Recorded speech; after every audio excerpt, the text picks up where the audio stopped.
பாப்பாவுக்கு சப்போட்டானா ரொம்ப பிடிக்கும். அவளுக்கு தோலோடு சாப்பிட தெரியாது. தோல் சீவிட்டு கொஞ்சம் சின்ன பீசஸாக கட் பண்ணி கொடுத்துட்டா கொஞ்சம் விரும்பி சாப்பிட்டுப்பா. 2 மாதமாகவே பாலாடை வந்து சேர்த்து வச்சுருந்தேன். வீட்டில் நெய்யும் கொஞ்சம் கம்மியாக இருந்தது. இன்றைக்கி வெண்ணெய் ரெடி பண்ணி வச்சுட்டா நாளைக்கு கீ ரெடி பண்ணிடலான்ட்டு அதை தான் செஞ்சிட்டு இருந்தேன்.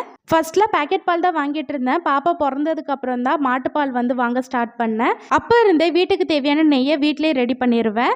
வெண்ணெய் ரெடி பண்ணுறதுக்கு மெயினான டிப்ஸே நம்ம சேர்த்து வச்ச ஆடை கூட நல்லா ஐஸ் வாட்டர் சேர்த்துட்டு ஒரு 2-3 நிமிஷத்துக்கு நல்லா அரைச்சிக்கணும். இந்த மாதிரி அரைக்கும் போது வெண்ணெய் நல்லா திரண்டு வரும். மறுபடியும் ஐஸ் வாட்டரில் சேர்த்துட்டு ஒரு 2 டைம் அலசி எடுத்து வச்சிட்டிங்கன்னா சூப்பராக பட்டர் வந்து ரெடி பண்ணிடலாம்.